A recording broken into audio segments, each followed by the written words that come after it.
This is CNN, a service of Turner Broadcasting System. Congressional leaders meet with President Reagan as he prepares to address them and the nation tonight, his State of the Union address. This is Day Watch on CNN for Tuesday, January 28th. With Reed Collins in Washington, Marianne Laughlin and Bob Kane in Atlanta, and Lynn Brown in New York. Good morning. The unseasonably cold weather in Dixie is affecting even the launch of the Space Shuttle Challenger. Its 7-member crew now has been on board since early this morning, waiting for liftoff, delayed for more than an hour and a half by technical and then weather-related problems. However, NASA officials say they have determined that icicles on the launch pad do not present any real problem, and they'll attempt to get the shuttle off the ground a little more than half an hour from now. When it finally does lift off, Challenger's mission includes the deployment of a shuttle communications satellite, and the first teacher astronaut, Christa McAuliffe, will give lessons from space, perhaps refrigeration lessons. President Reagan's putting the last-minute touches to his State of the Union address to be delivered to Congress and the nation tonight. It's going to be slightly different this year, shorter, more general, with the president expected to discuss the nation and the role of government and its relationship to it. But putting together that speech has kept the White House staff at odds for days, and CNN's Frank Sesno reports from the White House. It's that time of year again, time for the president to report to the nation and to Congress on where we've been and where we're heading. This will be my 5th State of the Union address. It's almost getting to be old hat. But there's a new feather in this old hat. State of the Union 1986 will not focus on legislative prerogatives. It will be shorter, about 20 minutes, and it will be what aides describe as visionary and thematic. In other words, it will be short on substance. The president has been practicing for over a week in appearances before private sector groups. We've got to get government in shape for the 21st century. And one of the ways that we plan to do that is by getting government out of activities it can no longer afford or shouldn't have been doing in the first place. Cutting government spending will be the president's drumbeat, and he plans as accompaniment a chorus of encouraging economic statistics. But on other issues, the president's advisors engaged in a full-scale tug of words as they attempted to craft his speech. The original draft tackled such issues as abortion and the Soviet threat, too controversial and confrontational for Chief of Staff Donald Regan, who ordered one of his aides to rewrite the speech, taking out the offending passages. Blender but better, Regan thought, yet an official described that second draft as deadly dull. Hardline conservatives in the White House, led by Communications Director Pat Buchanan, were incensed, and after a direct appeal to Regan, got another crack at the speech. They put the ideology back in, but toned it down. White House insiders say the flap over the drafting of the State of the Union was very acrimonious before a compromise version was finally hammered out. In the end, the protectors of the Reagan rhetoric appear satisfied. Says one, the president is not going to dodge anything. Frank Sesno, CNN, the White House. And CNN will carry the State of the Union address live beginning at 9 p.m. Eastern Time, that's 6 p.m. Pacific. The Senate's Veteran Affairs Committee is holding hearings at this hour on the issue of POWs and MIAs in Indochina. Chairman of the committee, Frank Murkowski, recently led a congressional delegation on a trip into Vietnam and Laos. He says both governments are ready to do all they can to return American bodies and to resolve this question, whether there are servicemen still alive. On the issue of live sightings, the delegation was told, and I might add rather emphatically, that neither Vietnam nor Laos governments are holding American servicemen against their will. We were advised that it is entirely possible that Americans are in Vietnam, Laos, and Cambodia illegally and or of their own volition, but that no one was under their control. Later today, the committee will hear testimony from people who claim to have seen missing servicemen alive in Indochina in the last year. The New England Patriots are facing a more formidable opponent than the Chicago Bears. A drug scandal is rocking the Patriot organization. Hours after his team was thrashed by the Bears in Sunday's Super Bowl, Pats coach Raymond Berry admitted there is serious cocaine abuse among team members. Berry says up to 12 players are involved. None has been identified, but the Boston Globe says they include 4 starters. To combat the problem, the team's players' union has voted to accept voluntary drug testing administered by Patriot officials. 7 Pats opposed the plan, and there were several abstentions. But the Globe reports the majority approved. That makes the team the first in the league. The NFL's Players Association has long opposed spot drug testing or any type of urinalysis except in problems with individual players. Geraldine Ferraro has offered to step in temporarily if Queensborough President Donald Maness resigns.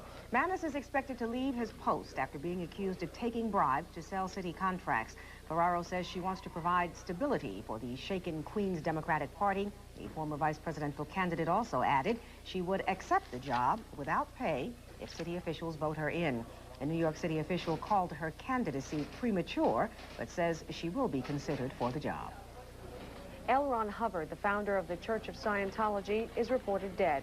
Scientology officials say he died of a stroke Friday night. CNN's Dan Hackle looks at the controversial author and philosopher. Scientology officials said the 74-year-old Hubbard died of a stroke last Friday at his ranch in California. An announcement was made by the current president of the Church of Scientology International, Hebert Jentzsch. As he indicated that he discarded the body, and he wanted the ashes to be spread at sea. This was in keeping with his particular wish and his will. And so that was carried out. Church officials said Hubbard had not controlled the organization and its corporations for the past few years. In 1982, Hubbard's son, Ronald DeWolf, filed suit claiming Hubbard was either dead or mentally incompetent. After a letter from Hubbard saying he was in seclusion by choice, a judge in 1983 ruled Hubbard alive. There were other legal tangles with local and federal authorities over the years, ranging from tax exemption questions to burglary charges. Throughout it all, however, Hubbard remained in seclusion. At its peak, church officials claimed 6 million members, but defectors said no more than 2 million people had joined the organization. Dan Hackle, CNN. The Air Force has charged one of its enlisted men with espionage. Bruce Ott, arrested last week in Davis, California, the site of Beale Air Force Base. A spokesman says Ott, who is 25, is suspected of leaking defense information. The Air Force won't say what the information was or who got it. Ott was a clerk in the orderly room of the 1st Strategic Reconnaissance Squadron. A congressional investigator accuses the Pentagon of rigging tests to win funding for the Bradley fighting vehicle. Each Bradley costs $1.5 million, and Congress has already approved ordering nearly 3,000 of them. But a staff member of the House Armed Services Committee says that decision should be reconsidered because the Bradley was not tested under realistic battlefield conditions. His report will be released later today. It also contains criticism of other multi-billion-dollar weapon systems. A Miami maintenance company is poised for an FAA inspection today. Aerothrust Corporation was cited last week for improperly overhauling 27 Pratt & Whitney JT-8D jet engines. Those engines are used in many commercial airliners. The FAA says no accidents or injuries are blamed on the maintenance snafus, but it ordered immediate repairs of the engines and inspections of 77 others. Aerothrust notified the FAA early this month after a subcontractor admitted he failed to look for and repair engine cracks. A faulty JT-8D engine was blamed for the fatal crash in Manchester, England last August. Canadian investigators have concluded a bomb blast sent an Air India jet plummeting into the Atlantic last June, killing all 329 people aboard. A government report says there is evidence the bomb exploded in the forward cargo compartment. That report traces the blast to a suitcase checked onto the flight by a man with a Sikh name. The man did not board the plane. The Indian government and the Boeing company said yesterday they believed a bomb caused the crash, but they disagreed on where the bomb was placed. California Congresswoman Bobby Fiedler made a court appearance yesterday on charges that she had tried to pay a political rival to drop out of a race. She won a postponement of her arraignment on those charges. CNN's Jim Thomas reports. Congresswoman Fiedler was back in court Monday to be arraigned on charges that she allegedly offered political opponent Ed Davis $100,000 to drop out of a Republican primary race. But Fiedler's attorneys were successful in obtaining a postponement for the second time because they say they have not yet reviewed the text of secretly recorded conversations that took place at Fiedler's home. In an article published in the Los Angeles Times, a Times source claims that Ed Davis' campaign manager, Martha Zilm, was wired for sound when she visited with Fiedler and the Congresswoman's top aide, Paul Clark, January 12th. It was the conversation on that tape that reportedly convinced the grand jury to indict Fiedler and Clark on state election code violation. I know what I said, and I know that I did not say what they're claiming. Fiedler's attorneys say they may also seek to have the indictment thrown out because one of the jury members was biased against Fiedler. Jury member Dr. Richard Ferraro had served with Fiedler in the past on the Los Angeles School Board, and the two had often been at odds. Well, I'm looking forward to a thorough examination of exactly what his involvement was in terms of the grand jury. I was very shocked to find out that he was on it because obviously we've worked together for a very long time. It would be extremely difficult for him to give any kind of an objective opinion.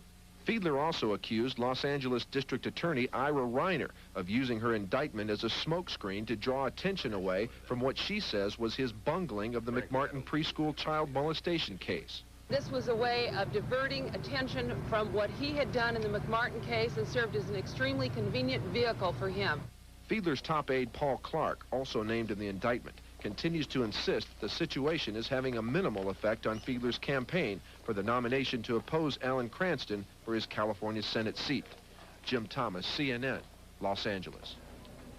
Next this morning, as Day Watch continues, Nick Gregory will join us with the latest coast-to-coast weather forecast. We will also be telling you how Florida citrus farmers fared during what was, for Florida, a very cold night.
$5,000. What's that number? 1-800-528-5000. Now back to Day Watch on CNN.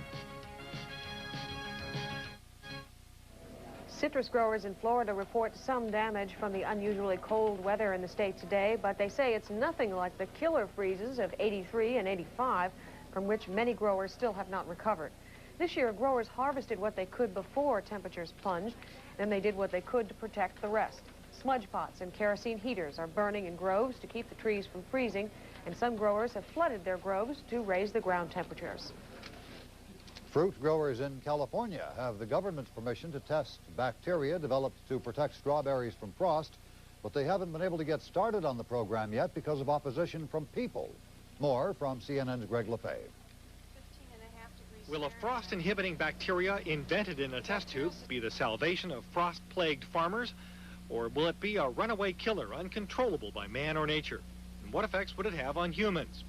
Hundreds of residents and growers in Monterey County, California, packed a special meeting to hear from the critics of a proposed test of the microbe and from the microbe's inventors, Advanced Genetic Sciences. Their purpose appears to be stopping genetic engineering. We're the first to have passed the approval process, which makes us their first target. Glenn Church is concerned. He grows Christmas trees near the area of the proposed test. I just don't know if we're really ready for this. We've gone all the years of human history without having to introduce an organism like this. Why does it have to be this year? The company wants to spray the new bacteria on 2,400 strawberries at an undisclosed farm. The Environmental Protection Agency approved the test last year after hearing from an independent panel of scientists who agreed the time was right for open-air testing. From all the evidence that's been gathered and all that we asked for that was developed by AGS through careful testing in the greenhouse and in the laboratory, the risk to the environment is extremely low. But the Washington-based Foundation on Economic Trends is challenging the test. They say the bacteria may cause insects which die out in colder times to thrive year-round, and that the frost-inhibiting bacteria could also inhibit rainfall. We cannot know from the tests that have been done whether or not this experiment is dangerous. Rogers said he would sue in federal court to stop the testing. The bacteria does occur in nature as a very rare mutant. Said one scientist, if we'd taken the one in nature and grown it, there wouldn't be all this fuss. But simply because we made it in a lab, they're making us jump through all these legal hoops. Greg Lefebvre, CNN, Salinas, California. We are up to 16 minutes past the hour, and Nick Gregory will not wait a minute longer. Here he is now, Nick. That's right, because my time will be cut even shorter. So we're going to be looking at temperatures again to be found across parts of the East Coast today. Bob and Marianne to be found again into the teens and 20s for highs this afternoon. At least it's sunny, but it still is cold. We've got a lot of strong winds blowing in across the Great Lakes area in through the northeast. Wind chill factors still in the 20 below 0 degree range in many spots. We're going to look at some video from Pittsburgh to show you some of the snow that occurred in the area and also some of the strong wind chills. Look at these people trying to get through all of this rough weather conditions that are still in the area. Right now it's 6 degrees in Pittsburgh and the wind chill factor is about 25 below 0. And a lot of this scene will be repeated right on through today until those winds begin to subside by later on this afternoon. And they will subside by this afternoon as the system starts moving away, at least the big low pressure area that is now moving up and towards Newfoundland. It will continue to advance up in that direction, and then we look for some drier weather to start moving in from the west, but we still have a little bit of snow shower activity as this next system is developing out here in parts of the plain states. It's light snow shower activity, and it really won't accumulate too much, but nonetheless, again, it'll still be in this portion of the country, and we still have some even flurries to be found out of this weak little system as it comes across Kentucky, Tennessee, and parts of northern Alabama. Deep south is dry.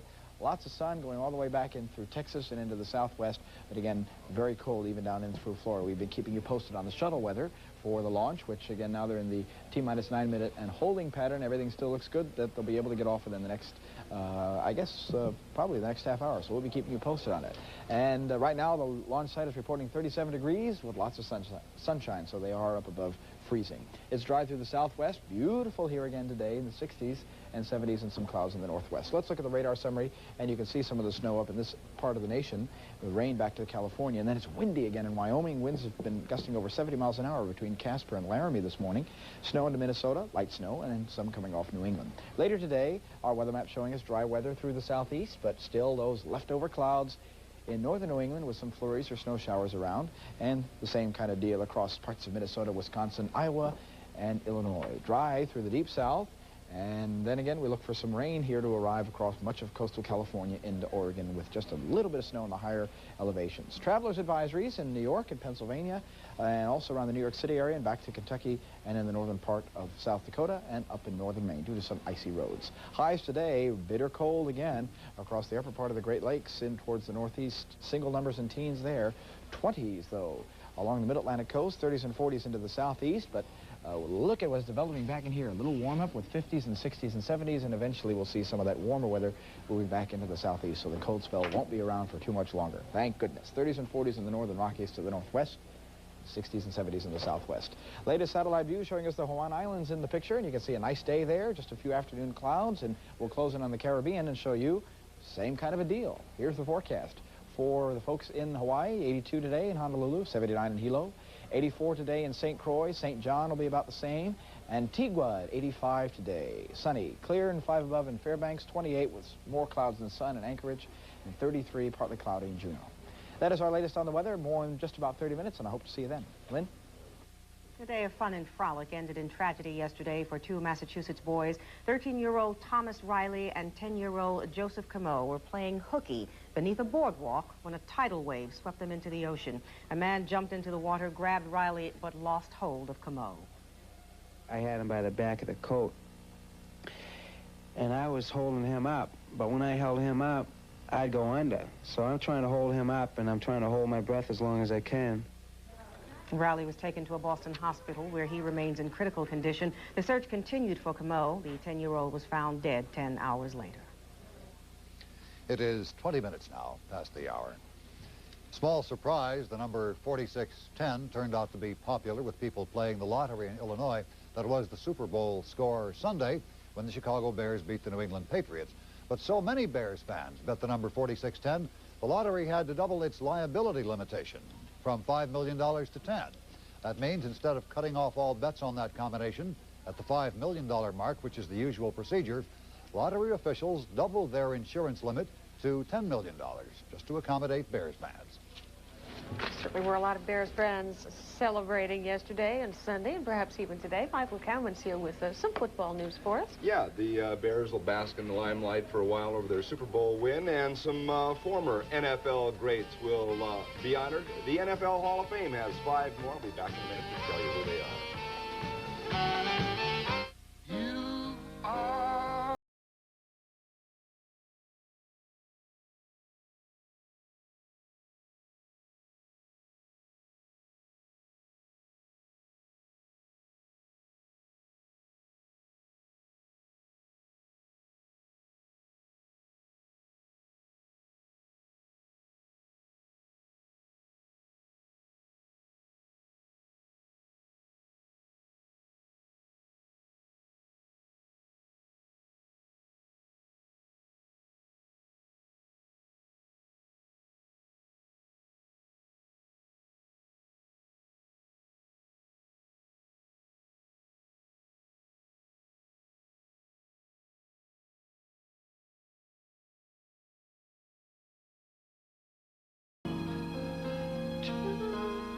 Mercury, the shape you want to be in.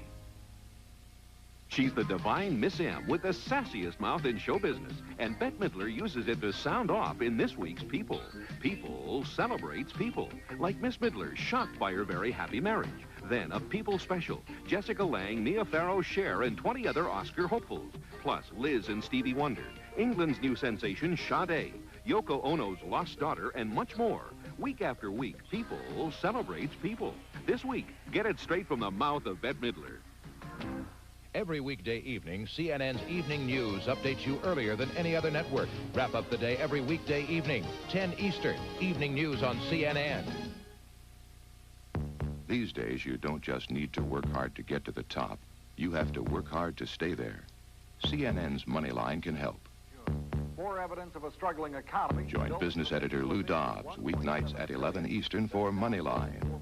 It's the help you need to stay on top. Now back to Day Watch on CNN. Closing in on 24 past the hour, the National Football League's Hall of Fame has grown by 5. Leading the list of new inductees is Green Bay Packer great Paul Hornung. He's joined by pro football's king of scramble, Fran Tarkenton, who set a multitude of records while donning the purple and gold of the Minnesota Vikings. Also on the list, former Detroit Lion running back Doak Williams, Kenny Houston of the Houston Oilers and Washington Redskins fame, and Willie Lanier, who helped lead the Kansas City Chiefs to a Super Bowl win way back in 1970. The new enshrinees bring the Hall of Fame total to 133. They'll be formally inducted into the Hall at Canton, Ohio next August. Now, if football fans in Chicago had their way, they'd put Coach Mike Ditka in the Hall of Fame immediately. Some fans in the Windy City are sporting buttons that say Ditka for mayor, and why not? He's the hero who finally brought a championship home. More on Mr. Ditka and his accomplishments from our Jim Huber.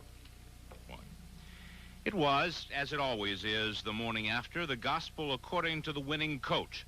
What set this press conference apart from most of them after Super Bowls is that Mike Ditka had something to say. I'm going to cherish this for a few weeks, and I probably won't regret it until I 3-putt the first green, and then it'll burn me up again, I tell you. He jokes about the legendary short fuse. It has grown remarkably longer with the passage of time and the winning of games. He might have blown 3 or 4 years ago if somebody had asked him about repeating next season. Instead, I'm not worried about that right now. Let's savor this for a while, okay? Bob, let's savor this. Let's not get negative, partner. I'm not negative. I know, but you're worried about what's coming. Let's savor the present. Let's worry about, the past we can't control. The future we have a chance to control. Let's live in the present now. he talked of the quarterback, Jim McMahon, who got the Bears there. He really doesn't regard his body as anything important in a football game. There's very few people who can play the game at quarterback the way he does. He plays the game hard. I mean, the hit he took from Lippett early in the game when he got turned upside down, the quarterback sneak he made, he got flipped upside down, running the option play, he could have pitched it back to Walter just as easy as not, and he ran it in, and he ran through a linebacker to get it in. There's a lot of courage there. So this Bears club is judged to be a great one. But just how great? You don't judge a team on one game or a playoff series or 1 year. You know, I think when people analyze what is great in the NFL, they'll look back at the Packer teams under Coach Lombardi. They'll look at the great Steeler teams under Coach Noel, and I think that that's the mark of a champion, to be able to do it over a period of time. Yes, Mike, but repeating is the question still. How do you go about coaching something that hasn't been achieved in a decade or so? You work very hard to get to the top of the mountain, and once you get there and you look down, I think the thing you got to say to yourself, was the price you paid worth the reward you got? And if you say it is, then you can get back. Jim Huber, CNN Sports. That's football. Let's talk basketball for a second. College basketball, to be exact. Last night, the Hoyas of Georgetown took the show on the road to Providence, Rhode Island for a Big East feast on Friars. This one was all Georgetown. Red hot night for this guy, David Wingate. 7 for 7 from the field, 20 points in the book. That led everybody. The Hoyas took a lead in the first 2 minutes and never gave it up. Watch the nice fake and a jump shot off the glass by Wingate. 58-39 Georgetown at that point. They post the win, 69-54. And finally, the basketball program at the University of Minnesota will continue as planned, despite the fact that 3 members of the U of M team have been charged with sexual assault stemming from an incident in Madison, Wisconsin last Friday. The 3 were formally charged yesterday. Coach Jim Dutcher resigned on Saturday, saying the program was in need of new leadership. Assistant coach Jimmy Williams has been named to lead the Golden Gophers for the remainder of this season. That'll do it for now. Day Watch continues. Here are Bob and Mary Ann. And still ahead on Day Watch, the long-awaited launch of the Space Shuttle Challenger. We will have live coverage in the next half hour if it goes up. It looks like it just might, so stay with us. Also ahead this morning, we'll introduce you to a couple who exchanged vows underwater.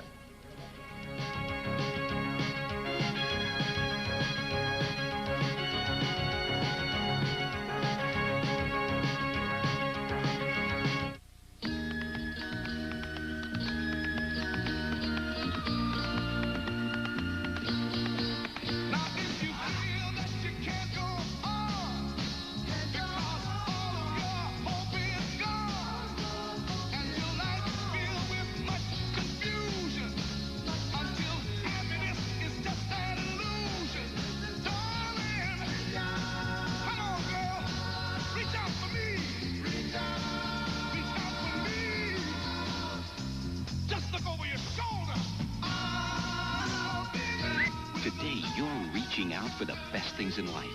And Mercury is reaching farther, too. You can see it in the sophisticated shape of the new Mercury Sable and all the Mercury cars. They're shaped to use the wind to help them hold the road, no matter how high you climb.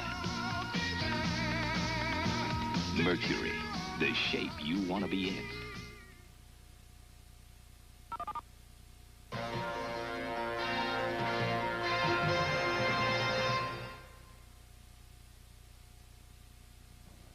Graham Rudman, will it balance the budget or lead to higher taxes? On the next Take Two, Senators Howard Metzenbaum and Orrin. Hi, I'm Dave Walker. Join me and Lois Hart as we learn how women are coping with alcoholism. And we'll also meet Richard Gere's co-star in Power, Kate Capshaw. On Take Two, noon Eastern.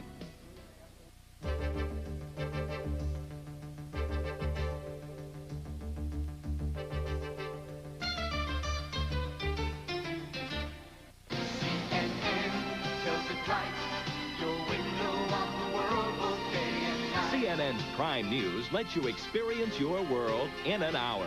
Bernard Shaw, Chris Curl, and Don Farmer deliver the world's most comprehensive coverage of all the news, at home and abroad. Experience the difference that 60 minutes of prime news can make. Weeknights at 8. Experience live on CNN. 1:30 on this Tuesday morning. Day Watch. Bill Hartley is keeping track of the people in this country who buy and sell everything from stocks to companies, and he's at the financial desk in New York.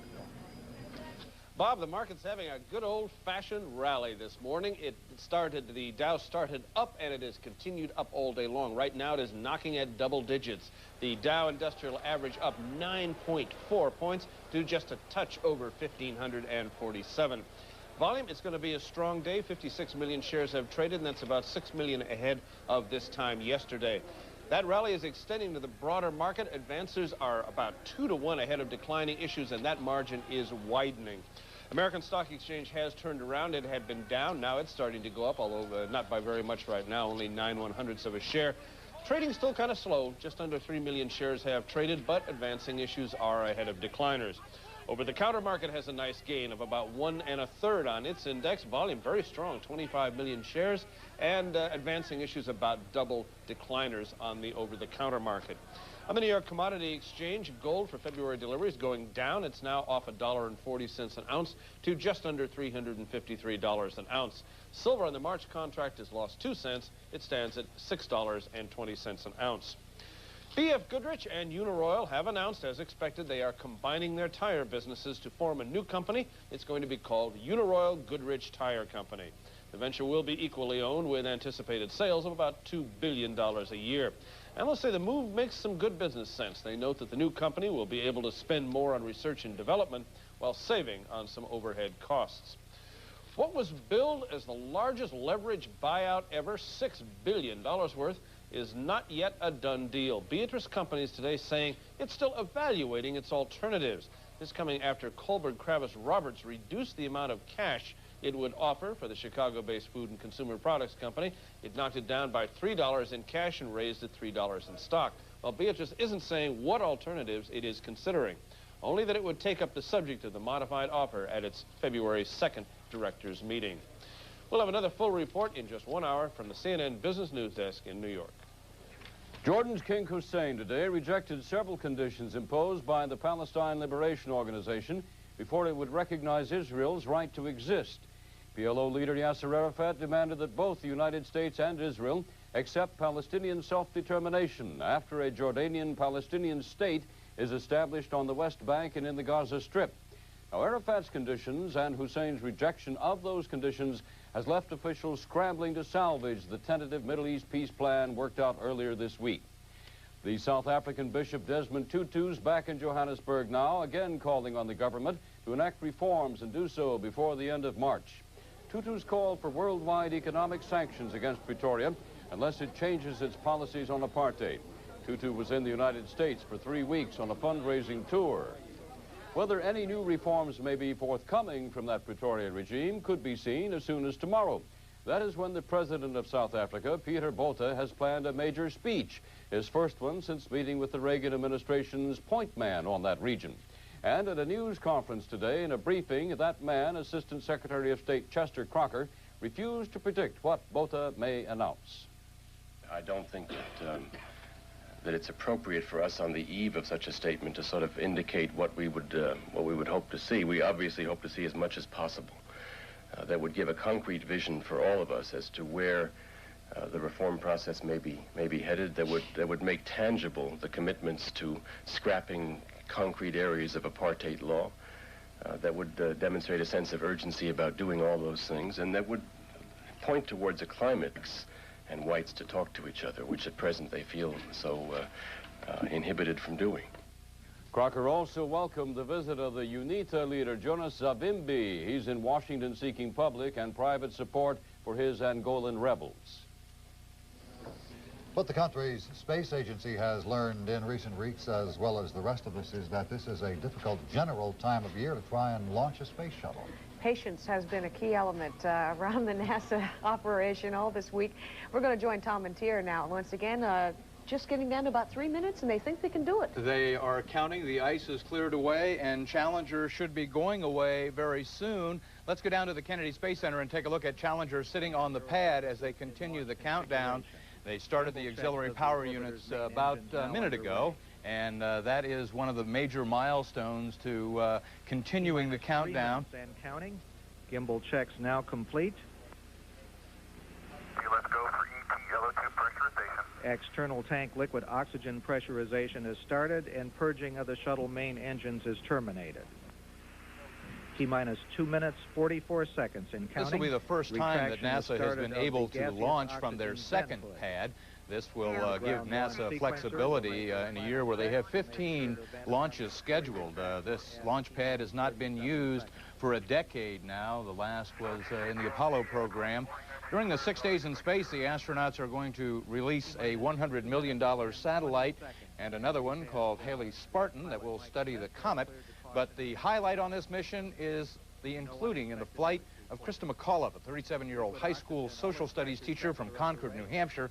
She was selected from over 11,000 teacher applicants to be the first private citizen to fly into space. She will teach from class, from space, on Friday now. If they are able to get off today, they will have live coverage here on CNN of her giving lessons to students on the ground. They are now within 2 minutes as they make the final preparations. The computers have taken control now.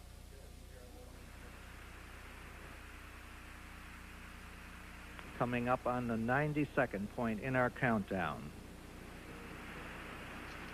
90 seconds in counting. The 51L mission ready to go. The liquid hydrogen tank now at flight pressure and all 3 engines ready to go.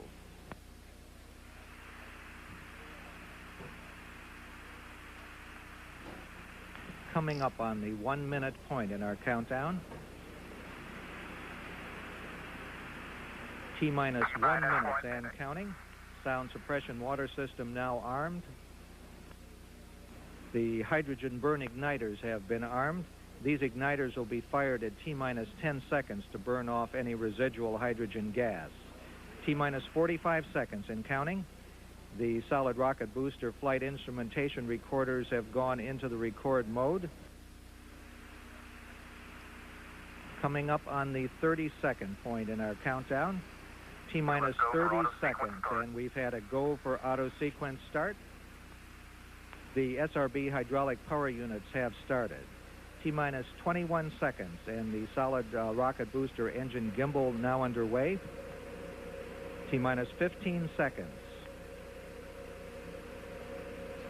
T-minus 10, 9, 8, 7, 6. We have main engine start. 4, 3, 2, 1, and liftoff. Liftoff of the 25th Space Shuttle mission, and it has cleared the tower. Now controlling.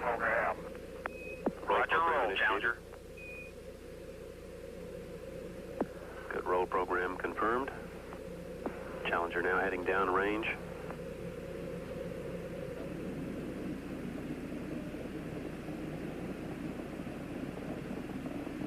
Engines beginning throttling down now at 94%. Normal throttles for most of the flight, 104%. We'll throttle down to 65% shortly. Engines at 65%, 3 engines running normally, 3 good fuel cells, 3 good APUs. Velocity 2,257 feet per second. Altitude 4.3 nautical miles. Downrange distance 3 nautical miles. So the 25th Space Shuttle mission is now on the way after more delays than NASA cares to count. This morning it looked as though they were not going to be able to get off. 1 minute 15 seconds. Velocity 2,900 feet per second. Altitude 9 nautical miles. Downrange distance 7 nautical miles.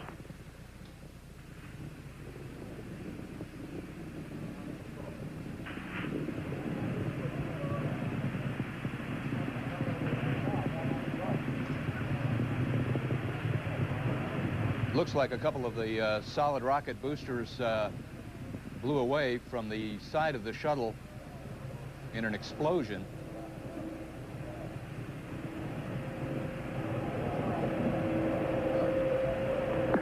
Flight controllers here looking very carefully at the situation. Obviously a major malfunction.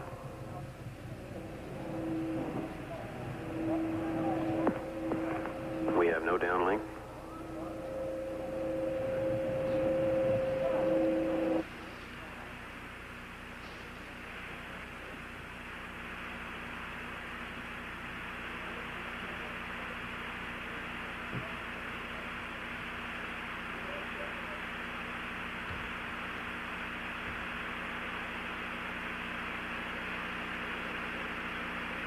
We're awaiting word. They're holding their breath just, I'm sure, as everyone else is. You saw it just a few moments ago, about 45 seconds after liftoff, a huge fireball in the sky. We have a report from the flight dynamics officer that the vehicle has exploded.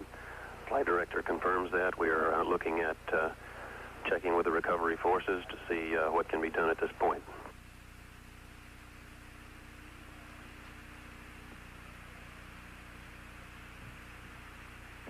Contingency procedures are in effect.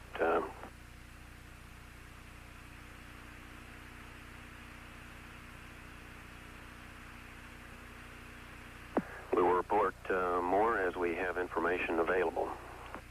Again, to repeat, we have a report relayed through the flight dynamics officer that the vehicle has exploded. We are now looking at all the contingency operations and awaiting word from any recovery forces in the downrange field.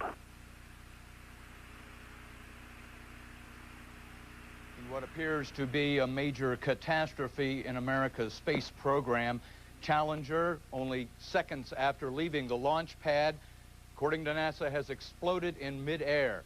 No word yet on if there are any survivors. Let's replay the launch here and show you, we'll continue to watch the picture and show you what happened shortly after liftoff.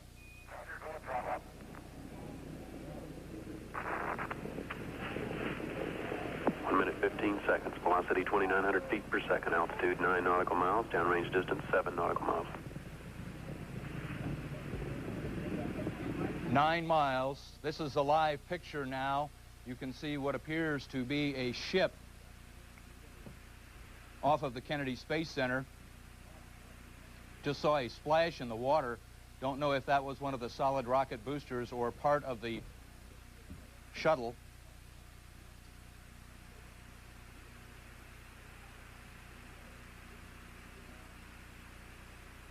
Pieces of debris continuing to fall from the sky.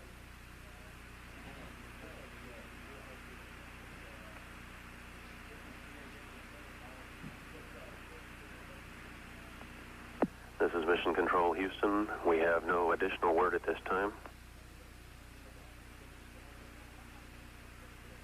The long-range NASA cameras tracking some object now in the sky, trailing a plume of black smoke behind it. Once again fixed. Reports from the flight dynamics officer indicate that the vehicle apparently exploded and that impact in the water at a point approximately 28.64 degrees north, 80.28 degrees west. Just saw another large piece of debris falling. We are awaiting verification from as to the location of the recovery forces in the field to see what may be possible at this point.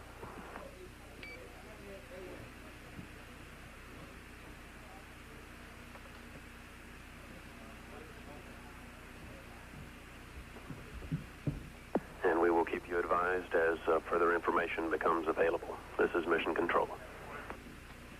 On board the Space Shuttle this morning, Commander Francis Dick Scobie, co-pilot Michael Smith, Judith Resnick, Ronald McNair, Jeffrey Jarvis, and Christa McAuliffe, and Ellison Azuka.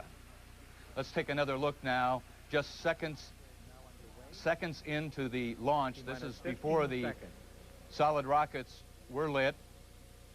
T-minus 10, 9, 8, 7, 6.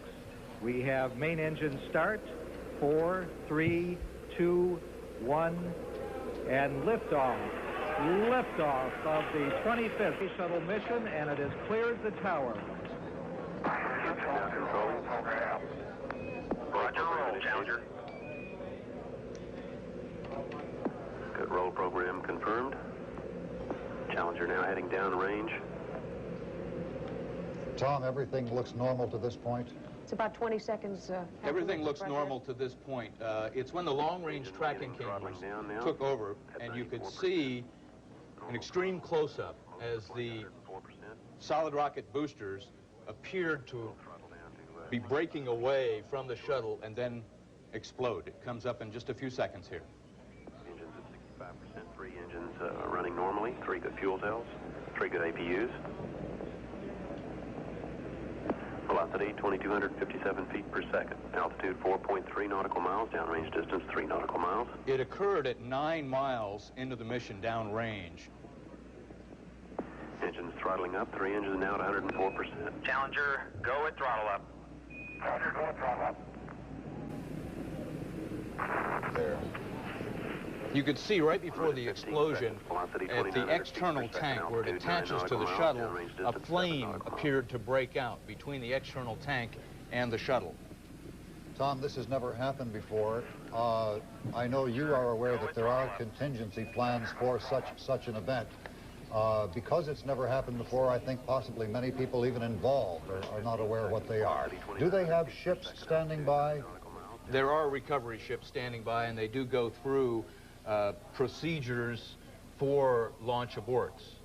There is worst case scenario. Let's go now to the live picture. We see a parachute.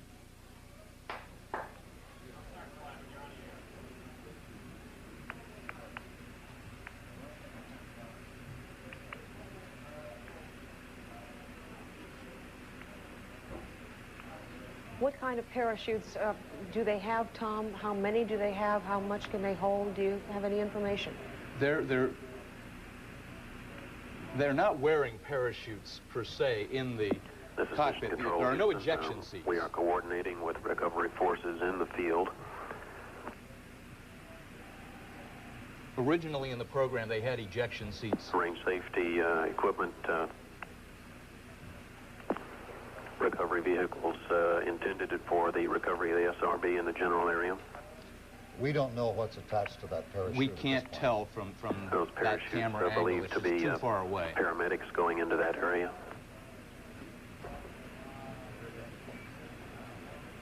It appeared, Tom, that just as they gave a command to Challenger, to the crew, for thrust, to repeat, right, to throttle up the engine.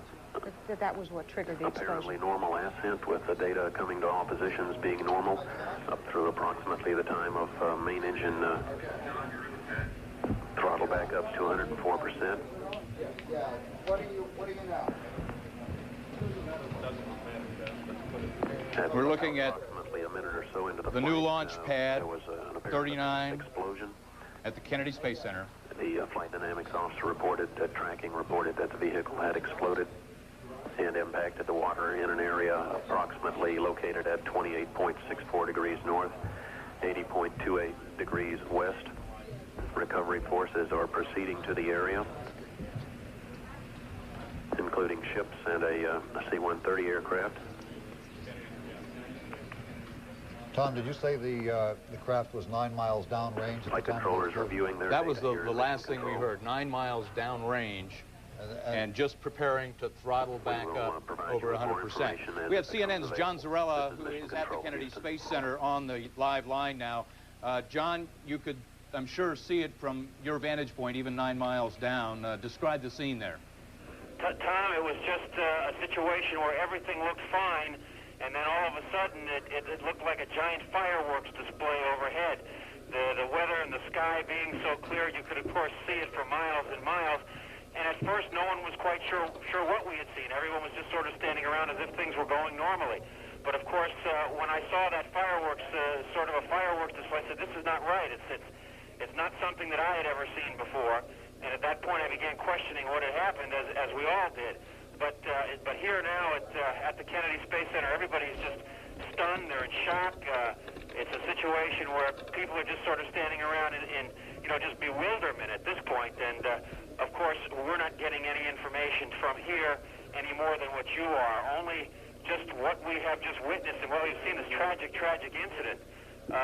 It just seemed like everything was going fine, as you said, up until about 9 miles downrange, and then that giant explosion of colors that it just looked like a 4th of July fireworks explosion, and certainly the most tragic incident to ever befall the space program. At least at this point, it seems that way. That's about all I really know. John, we understand that a C-130 aircraft and several ships are now headed to that point about 9 miles downrange. Can you see any of the recovery efforts going on? Negative. Not from our vantage point here up on the mound where the press area is. It's all we can see is, of course, the gantry and the empty launch pad, and in front of us the clock, which is still ticking at 12 minutes and now 50 seconds into what would have been the flight. And that is all we can see from this point. Of course, journalists scurrying around and everyone trying to just find out what indeed has happened here today. But no, we can see no activity at all. I did hear a helicopter flying overhead a while ago in the distance, and that was about the only sign at this point from where we are. We saw a parachute that was floating down probably about 12 or 13 minutes after the explosion. Any word from NASA officials there about that parachute? No, nothing. As a matter of fact, with just the naked eye, we couldn't tell what it was that was floating down. I certainly couldn't. And NASA is, of course, not saying much of anything at this point until, as I say, they get the recovery ships out there and get the vehicles out there to see what they can find out in the Atlantic Ocean. At this point, though, no word from NASA. They are, of course, as concerned, more so than anybody else in this entire country right now, and want to get everything straight before they start giving out any kind of information. I'm sure we're going to have to wait until those recovery vehicles get out there to the site. We understand now that the parachute that we saw possibly may be from that C-130 medical personnel and frogmen going into the area. John, you and I have both been at the Kennedy Space Center several times. Every mission, before every mission, they go through the rehearsals of what to do if an emergency develops. That's correct. And, of course, at this point, this early on, it's so difficult to speculate, but it just seemed that it happened so suddenly that all of a sudden this giant burst of fire, these giant colors, the reds and the blues, it's just who knows whether or not they had time to rehearse any kind of an emergency procedure at this point. If it was just an instantaneous explosion that no one was expecting, which it seems to be the case right now, God knows whether they had any kind of time to react to that, to prepare for an emergency like this. Well, the explosion that we saw just a few minutes ago, we're back now to a live picture from a helicopter above the launch area. This is Mission Control in Houston. For the last 4 or 5 minutes, the audio channel from Mission Control has been silent. Not a single word has been spoken while the rescue efforts, if there are any to be made, are underway. That's the same here, Tom. We're getting nothing here from NASA at the Kennedy Space Center. It has been just dead silence. And over in the press dome where the press gathers, it is much the same. A very, very gloomy atmosphere, and no one saying anything. Just standing around and staring in bewilderment and really not knowing what to say or how to say it at this point, I think, is the best way to put it. John, of paramount concern, of course, is the fate of the 7 people aboard the spacecraft. Bearing in mind that we have very little information, let's go for a second with what we have. Do we know at what height the craft exploded? I have no information at all on that. All I can say is that because it was such a clear day and you could just see for miles, it was certainly in full view when it happened. And I have no idea what kind of height that would have been. It did not seem to be that far out over the water when it happened because of the trajectory of the liftoff. It seemed that it was carrying it almost, well, straight up from our vantage point, a little, obviously not, but a little over the ocean.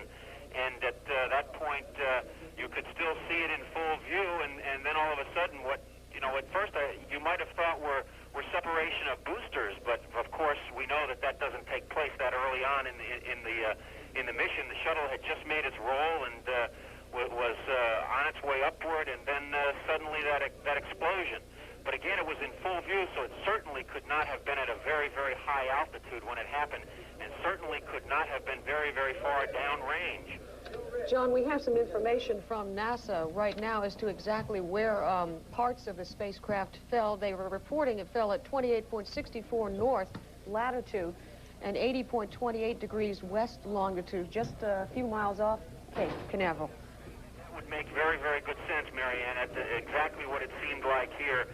Pieces of debris, of course, falling back into the ocean, and you could see them falling. And, you know, again, not knowing what it was that was falling off, but knowing entirely throughout the entire few moments after it happened that this was not right.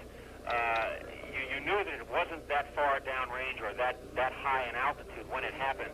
I don't know, obviously, how far out, but certainly, again, reiterate, it does not seem like it was at a very, very high altitude or very out in the far out. And it would seem to indicate that they can get to the debris fairly quickly. Of course, recovery ships are always standing by. And again, going back to a point we made earlier, if this had been something they had practiced for, something that they could have aborted and come back to Kennedy Space Center, I'm sure they would have done that. It just seems at this point that it was an unforeseen cataclysmic tragedy that may have befallen us here today, and that there was no way to make any kind of emergency preparations to come back to KSC with the shuttle itself at this point. John, we will stand by at the Kennedy Space Center. Let's go back now about 5 hours ago when the 7 members of the shuttle crew were entering in to the spacecraft. Here you see 37-year-old New Hampshire teacher Christa McAuliffe preparing to... Good morning, Aurora. Good morning, Judy. There's Judy Resnick on the intercom. She's already inside the shuttle. On the left, you see 39-year-old Ellison Onizuka.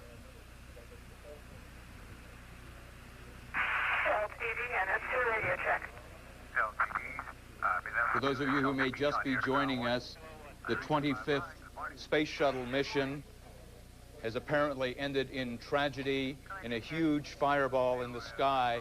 Apparently, the solid rocket booster exploded about 9 miles downrange.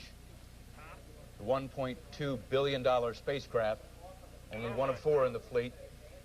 This was only the second of a record 15 shuttle flights NASA had planned for this year. NASA says the explosion occurred about 60 seconds into the flight, where they were preparing to throttle their engines up to maximum thrust. They had throttled them down to the 60% level at about 35 seconds in order to reduce the forces of gravity during the liftoff. Up, 3 engines now at 104%. Challenger, go with throttle up. The explosion occurred at a time when Challenger was to enter a period of the maximum stress, when wind and other atmospheric conditions could place the maximum force on the outside of the vehicle. There you see the huge fireball and 2 solid rockets trailing white smoke. That is one of the solid rockets there. After the explosion, we could not see the orbiter itself. Apparently exploded in little pieces, and only the 2 solid rockets floated down. This is a live picture off the Florida coast at the Kennedy Space Center from one of NASA's helicopters. We cannot see any of the rescue efforts underway. They apparently are heading down, downrange. Let's go to the White House now and Larry speaks. And shocked at what he has just seen replayed on television concerning the shuttle launch. We do not have any more information than is being provided to the public at this time. The way the Federal President found out about it is he was in the Oval Office with a group of senior staff preparing for some questions with a group of network correspondents and anchors that were having lunch in the White House today regarding the budget and the State of the Union.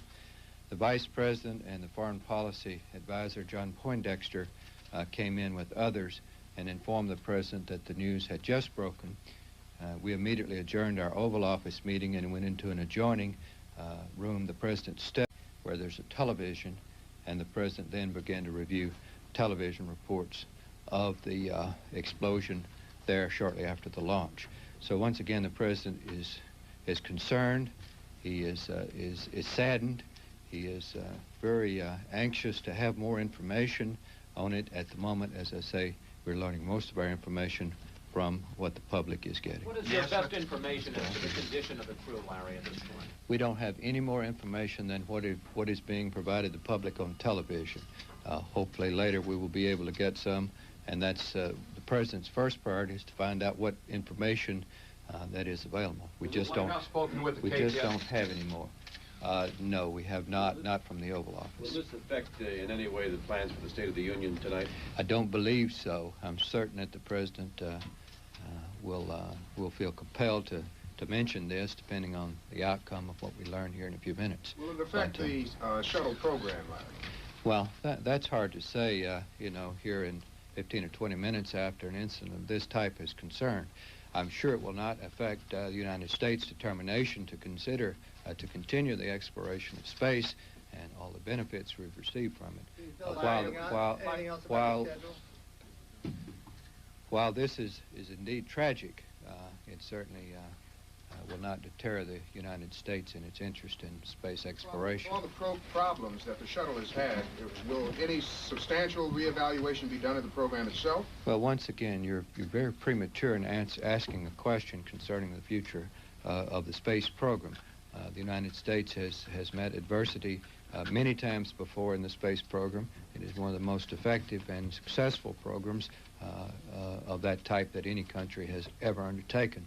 Larry, can you tell us anything specifically that the President said, any quotations, and did he make any mention of the fact that the teacher that he suggested, that the program of a teacher in space, that teacher was on board this flight? Well, I know that was on his mind.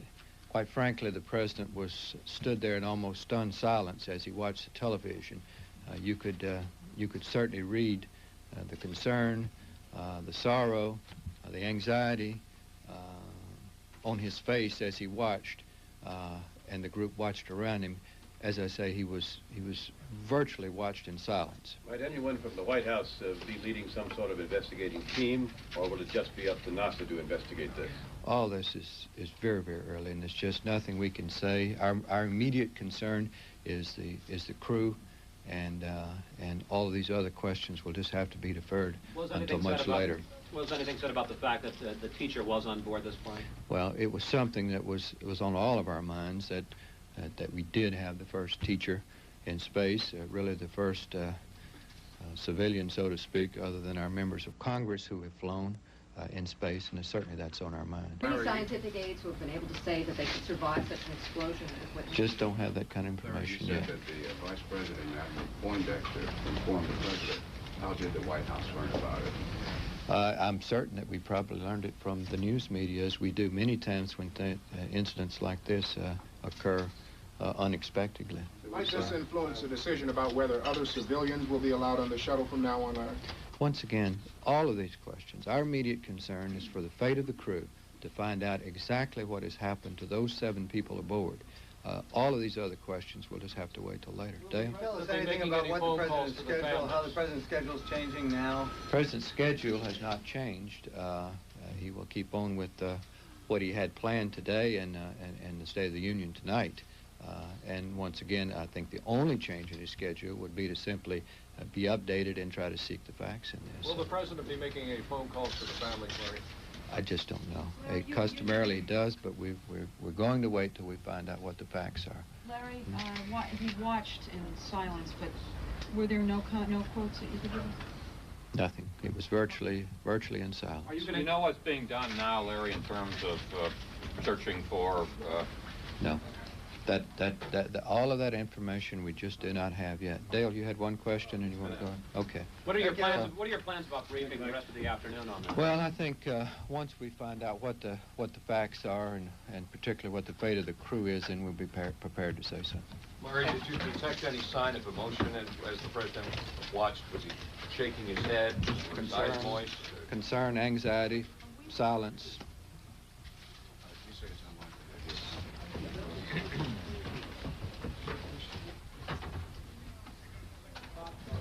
All right, you're looking at a live picture off the Kennedy Space Center from what looks like the vantage point on the vehicle assembly building.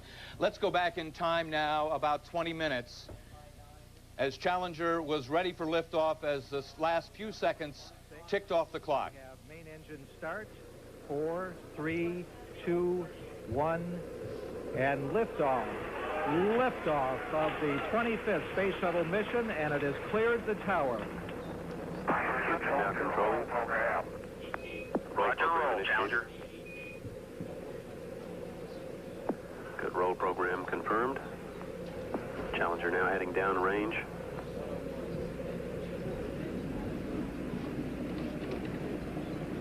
Liftoff this morning at 11:38 after a couple of delays for several hours. Normal throttles for most of the flight, 104%. The family of Christa McAuliffe, the first civilian and the first school teacher ever to be launched into space aboard a shuttlecraft, was at the Kennedy Space Center watching today's liftoff. This is not only, of course, let's watch as we see what happened.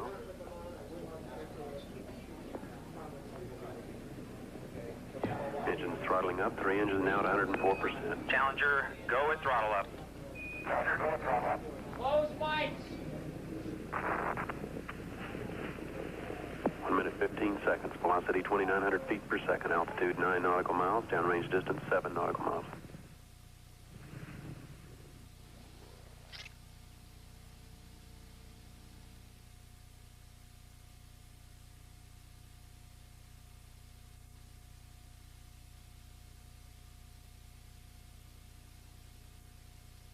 This is a slow motion replay of the explosion.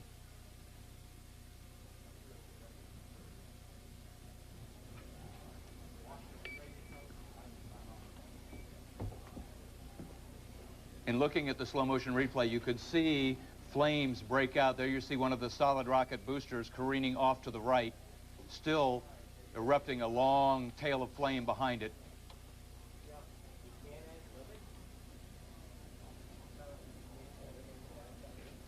In the center of the fire and the smoke, you can't see any form of what was once the shuttle.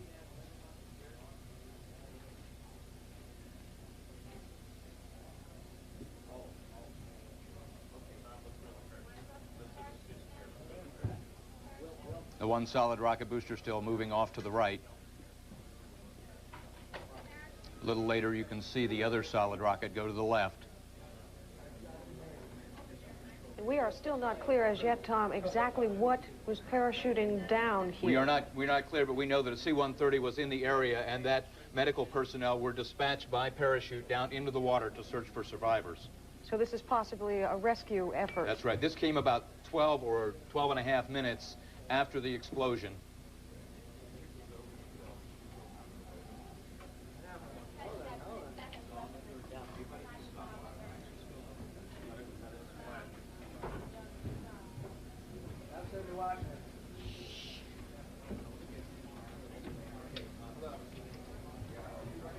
All right, the crew of the Space Shuttle Challenger, Francis Dick Scobie, was the spacecraft commander. He was born in May of 1939 in Washington State.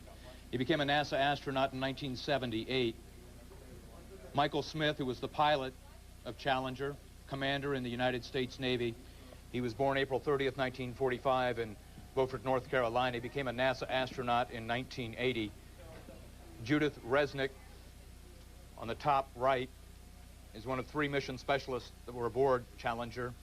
She was born April 5th, 1949 in Akron, Ohio. She joined NASA's astronaut corps in 1978. Ronald McNair, bottom right, PhD, mission specialist. He joined NASA in 1978 as an astronaut. He was born October 21st, 1950 in Lake City, South Carolina. Ellison S. Unzuka, lieutenant colonel in the U.S. Air Force, was a mission specialist, top left. Became an astronaut in 1978. He was born in Hawaii, June 24th, 1946. Gregory B. Jarvis, payload specialist, was born August 24th, 1944 in Detroit. He was a test and integration manager for the F-1 and F-2 and F-3 spacecraft in 1983.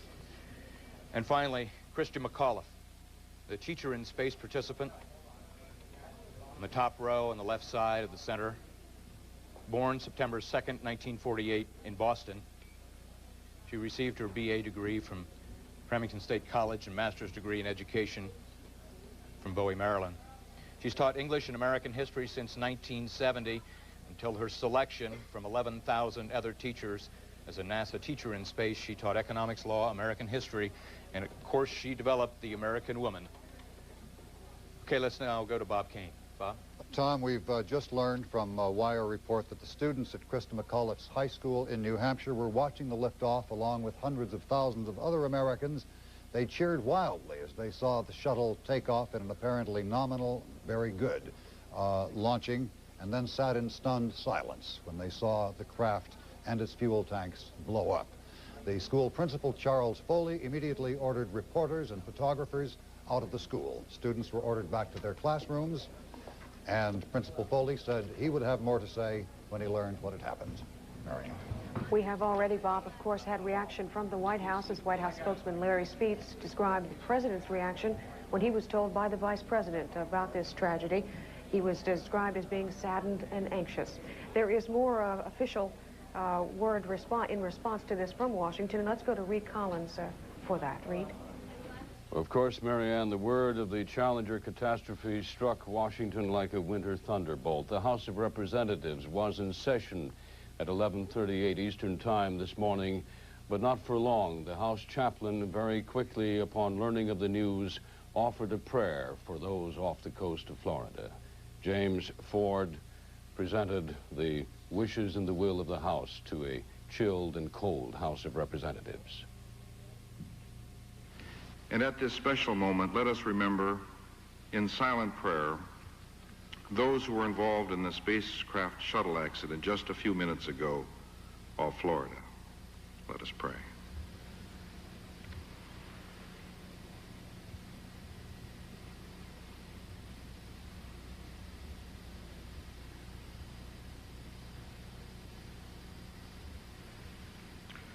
May your spirit, O Lord, be with them, and may your love follow them and their families this day and every day, we pray. Amen.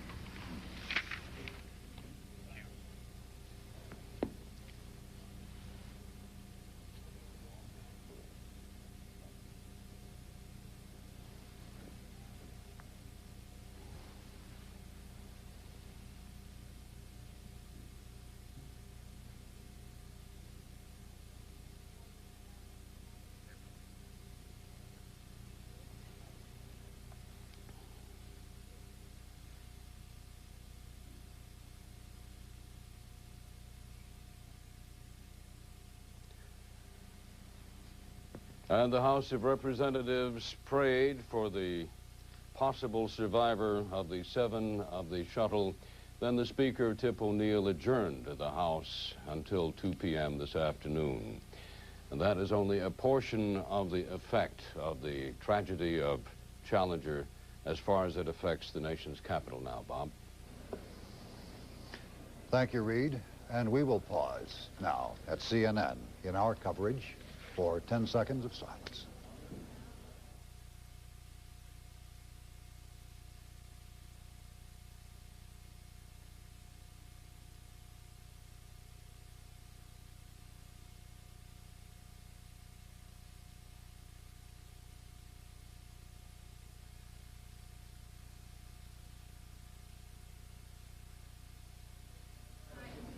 You are looking at the 7 crew members of the Space Shuttle Challenger's mission. We have no official word as of yet on their fate, but the explosion, as you saw, was a tremendous and disastrous one. There was no hint of any problem at all other than what we came to regard almost affectionately as weather-related and technical gremlin-type problems that afflict the space program. It had been subject to several weather-imposed delays. A mechanical problem yesterday added to the problems. And then we heard that it might be launched at 11:38 this morning. There were tremendous cheers at NASA and also among the school children watching their school teacher become the first private citizen in space. And everything seemed to be going as planned and as scheduled and according to form. But then at 11:38... 3 minutes before launch time, correspondent Tom Mintier joined us on the set to begin our live coverage of the launch. Tom. Bob, the only concern that NASA really showed this morning was with the icicles, some of them 2 foot long, and it might be proper to go back and look and think about the situation with that. They were very concerned. They called an emergency meeting at the Kennedy Space Center to discuss whether the ice on the pad area could possibly damage the shuttle on liftoff. There was concern about the heat shielding tiles possibly being pierced by those icicles. NASA has never gone through ice in the launch pad area before, and they decided at that meeting that it posed no danger, and they went ahead with the countdown. They were concerned, of course, with the low temperatures in the area. 2 days ago, when they decided to cancel for the weather the first time and did not go on the last Sunday, and then moved it up again, and were forced to cancel yesterday because of high winds in the landing area, winds that exceeded NASA flight rules. Associate Administrator Jess Moore previously, when pressured about NASA being so far behind schedule this year already with 2 missions only flown, stated emphatically that we will never compromise safety standards for schedule. Those were his words just a few days ago. Let's go back now in time a little bit to 11:38 Eastern Time as the last few seconds ticked away from the clock.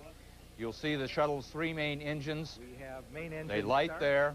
4, 3, 2, everything appeared 1, normal at this point. And liftoff.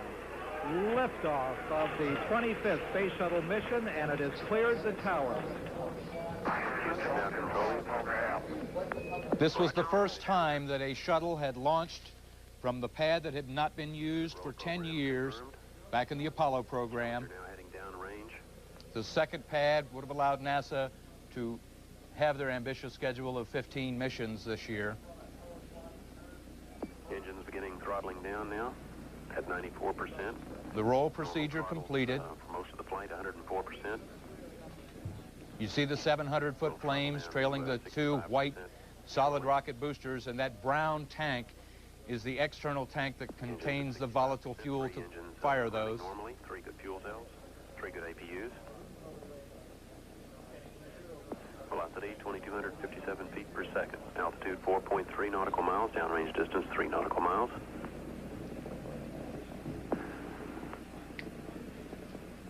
Engines throttling up. 3 engines now at 104%. Challenger, go at throttle up. Challenger, go at throttle up.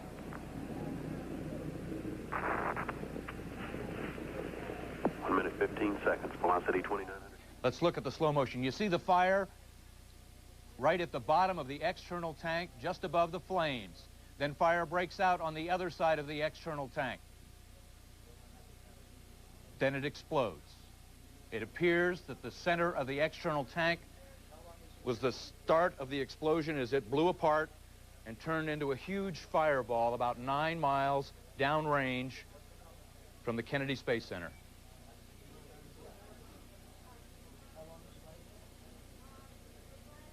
You can see on the right-hand side of your screen the white solid rocket still in flames, shooting off to the right. And the next shot, you'll see the other solid rocket still intact, shooting off to the left. The shuttle Challenger itself is attached to the external tank in several places.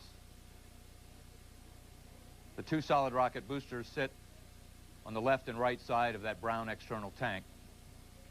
In that position, the shuttle was underneath.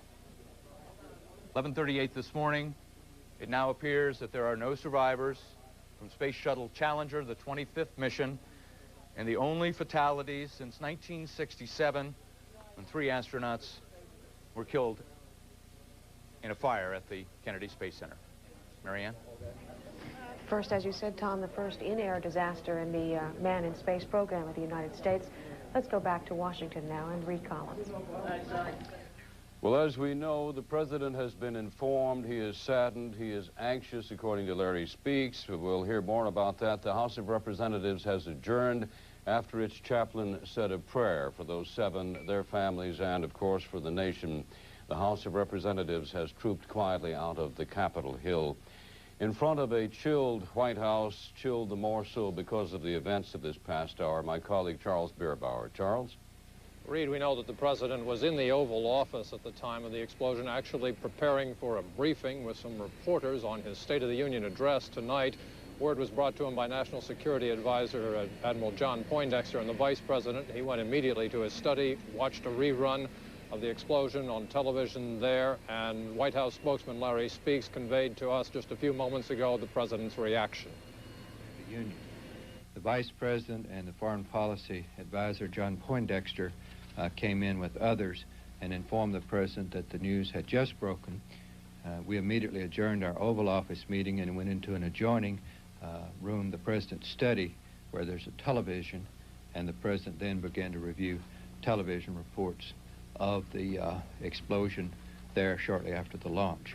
So once again, the President is concerned, he is saddened, he is very anxious to have more information on it. At the moment, as I say, we're learning most of our information from what the public is getting. What is your best information? Spokesman Speaks said that the president watched the explosion, the taped replay, in stunned silence, that he really did not say much, but that the tragic emotion was on his face and very evident. Speaks said that, of course, the White House is trying to get further information, that was their top priority, to find out just what had happened, particularly the concern for the crew. It was, of course, President Reagan who came up with the program for sending a teacher in space, the first civilian to make that trip. And there is that distinct link between the president and the space program. In response to most questions, the White House spokesman really could not make any definitive answer at this point, too much unknown. As far as the space program itself goes, spokesman Larry Speaks said, despite the tragedy, that should not deter the U.S. space program, which has been one of this nation's great successes. Reed? Charles, of course, the president has a public duty to perform tonight his State of the Union address at 9 Eastern Time. It seems, does it not, almost inevitable that this is going to cast a long and mournful shadow over even that? Well, the president had hoped to make the kind of speech that was being described here as visionary, laying out his hopes for this country into the next century. I think it is fair to guess, in fact, Mr. Speaks sort of indicated that the president would be compelled to have something to say about this tragedy, and I think we will hear that tonight. Yes, it does indeed cast a pall on this event. But that is the latest live from the White House, where, as Charles says, the president has been informed. And now let's go back to the scene in NASA Live.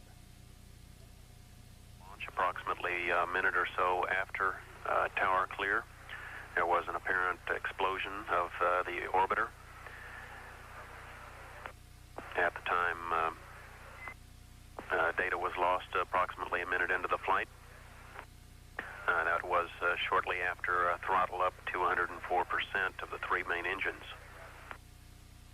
The flight director pulled positions, flight controller positions in the room later on and this morning, and was informed that there were no anomalous indications at the time. Tracking reported impact of the vehicle with the water. According to data, that was approximately 18 miles downrange at the time data stopped. Recovery forces being deployed to the field,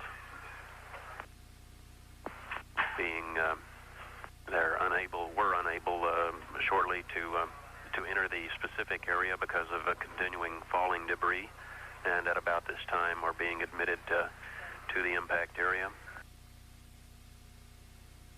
Contingency procedures are in effect, and following those procedures, all of the data available in mission control from the flight at the point or up to the point of the incident, data is being secured and will be carefully evaluated. We have no additional information at this time, and we'll keep you advised as other details become available. This is Mission Control, Houston.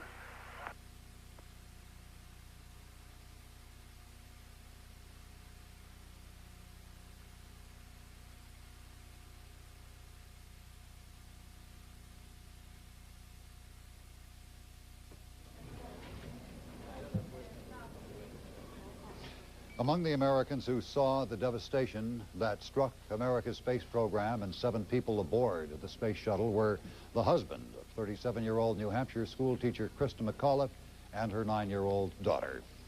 It was last July 19th that CNN correspondent Tony Clark talked with Christa McAuliffe as she prepared for her role aboard the shuttle.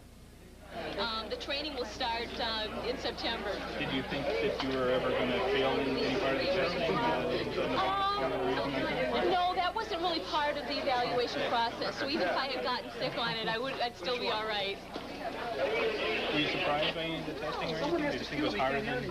The intensity of it. Just lots and lots of things crammed into a week. I mean, we were just running from early in the morning to late at night. Do you think that was part of the training or the testing? Well, maybe, but I think they were also, they knew that we only had us for a short period of time. They were just trying to cram as much as possible so that we could really experience everything that we could in that short period of time. Scott said today you were going to take one of his pet frogs along on the flight. Is that going to be one of the pieces of the cargo? Yes, we're going to put that frog right on the shuttle. This is Scott? This is Scott. Scott, does the frog have a name yet? Legal?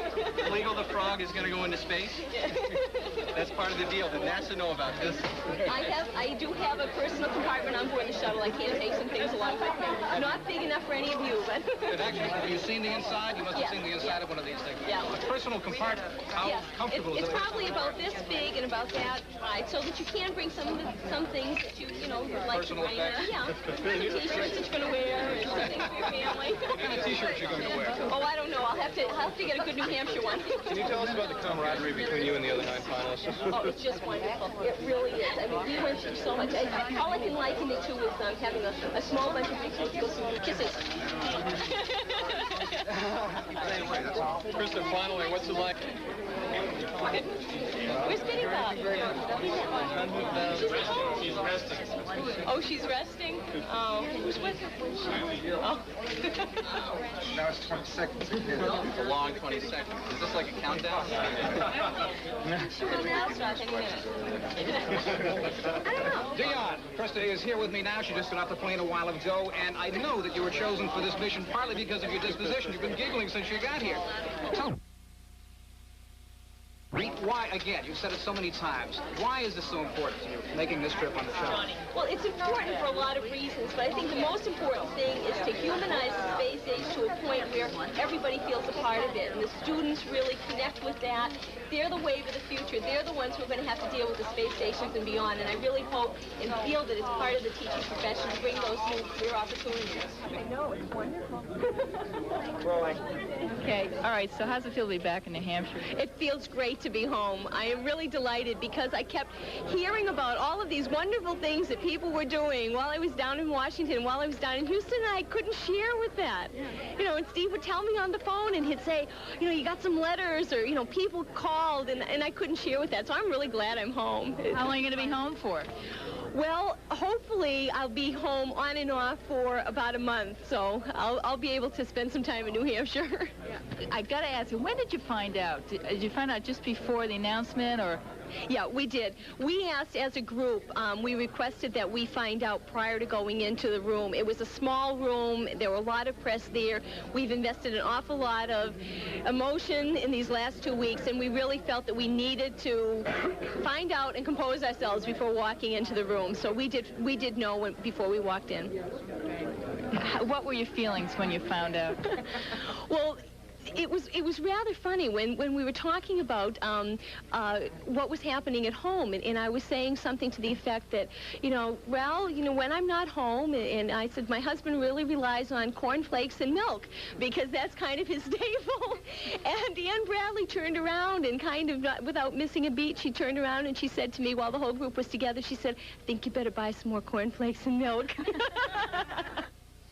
The students at Christa McAuliffe's Concord High School in New Hampshire were among those watching the launch, the liftoff on television. They cheered, and they continued to cheer, not realizing something had gone wrong, until a teacher hushed them, told them to be quiet because she knew something had gone wrong. At that point, students were overheard saying, "This can't be real, we can't be watching this." The school principal then asked all reporters and photographers to leave the school. Reed? Bob, as we've heard, the president was in the White House. He quickly was summoned and watched some of the terrifying replays of the disaster that overtook Challenger. Across the Potomac, the Secretary of Defense, Caspar Weinberger, was in his office complex as well. He was conferring with other people about the business of defense. The chairman of the Joint Chiefs of Staff, Admiral Crowe, was with him, we understand. The secretary was advised of what had befallen the Challenger, and he quickly adjourned his meeting, went to an adjoining television room to watch. Caspar Weinberger watched, as you have also, and his comment was, "Oh, no." Then his concern was apparent from that comment only, shocked and disappointed. But the quote from the Secretary of Defense, probably that of all of America, Bob, "Oh, no." Mary Ann. Also at the Cape, or just actually 3.5 miles from the Cape, watching as it happened this morning, were Christa McAuliffe's two parents, Edward and Grace Corrigan, were watching from a VIP area some 3.5 miles away. The wire services are reported observing the two of them hugging and sobbing as they saw the explosion aboard the shuttle. NASA, immediately after the explosion on the shuttle, was silent for quite some time, made hardly any reference rather than acknowledging that there had been an explosion and there were recovery efforts underway. We did have one official statement from NASA, and we'll play that back for you now. We had an apparently nominal liftoff this morning at 11:38 Eastern Time. The ascent phase appeared normal through approximately the completion of the roll program and throttle down and engine throttle back to 104%. At that point, we had an apparent explosion. Subsequent to that, the tracking crews reported to the flight dynamics officer that the vehicle appeared to have exploded and that we had an impact in the water downrange at a location approximately 28.64 degrees north, 80.28 degrees west. At the time the data was lost with the vehicle, according to a poll by the flight director, Jay Green, of the physicians here in Mission Control, there were no anomalous indications, no indications of problems with the engines or with the SRBs or with any of the other systems at that moment through the point at which we lost data. Again, this is preliminary information. It's all that we have at the moment. Well,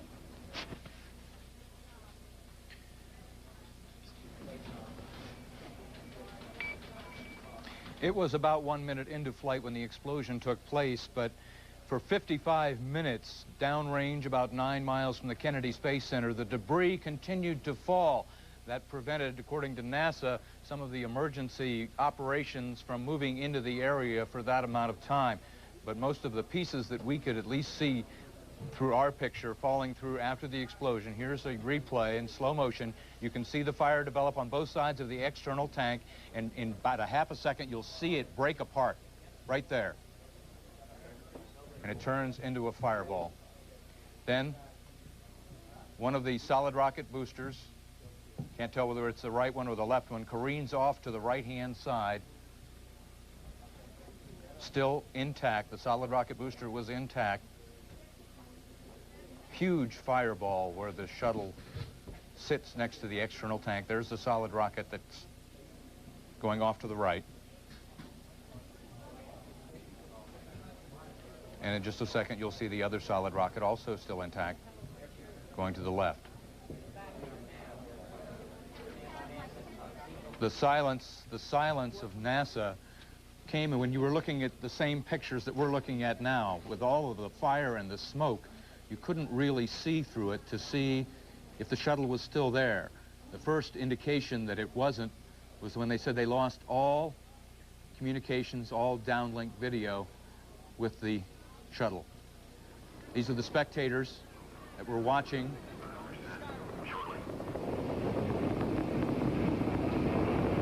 Engines at 65%, 3 engines running normally, 3 good fuel cells, 3 good APUs. Velocity 2,257 feet per second, altitude 1.3 knots. This is raw, unedited video, just sent via satellite.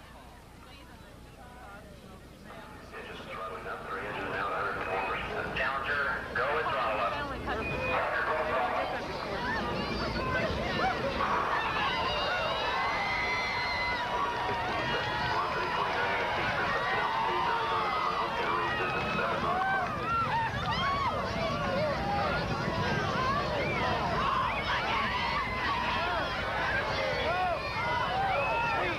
The picture you were just seeing was Christa McAuliffe's parents watching in horror. These are the students from her school.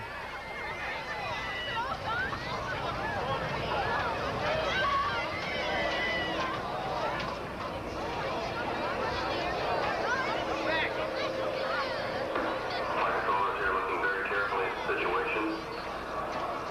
Obviously a major malfunction. Many of them probably had their view blocked just as we did with the television cameras, with just a huge fireball and a huge cloud of smoke. They may not realize yet what has happened. You see concern etched on their faces. The breath that they've been holding released. And then the realization sets in that something is wrong.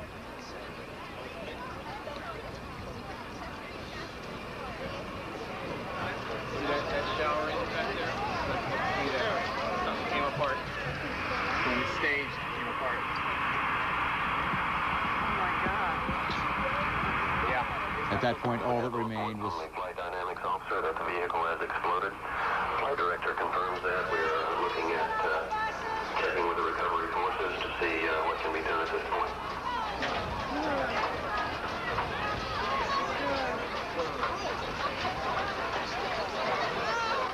Contingency procedures are in effect.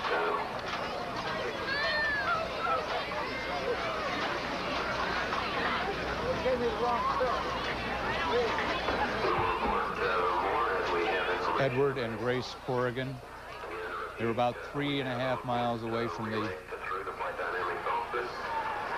area of the launch pad in the VIP launch area.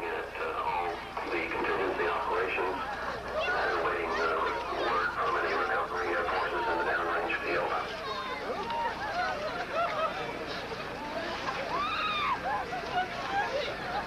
Families of the astronauts normally in the grandstands. Tom, as John Zarrella pointed out from the Cape earlier, when all of us first saw the blast, there was a moment of stunned silence and disbelief. Many people perhaps did confuse it with the, is it the booster rockets? The solid rocket booster separation, which but it was really, a little later. It was far too early and far too big an explosion. And it took a while, I'm sure, for it to sink in the minds of the parents and the school children. There you see Mr. and Mrs. Corrigan still standing, saying a silent prayer.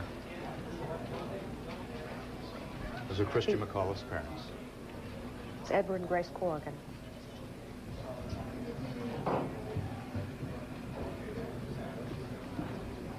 Mrs. Corrigan had said in an earlier interview with CNN that she would be thrilled to be the one to be up there herself.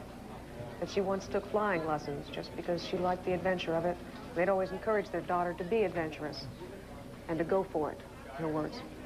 Tom, the area that we were just watching, the bleachers where people were watching and photographing the launch, who was allowed in there? That is the VIP section, invited guests for this launch. I myself received an invitation from Michael Smith, who was the pilot on this flight, to sit in these same bleachers and to watch his launch. Michael Smith has been a guest here on CNN before on our launch coverage and sent me a special invitation to go. That would then include family members of the astronauts, friends? It includes family members. I understand there was a delegation from China of 100 people, school children from New Hampshire.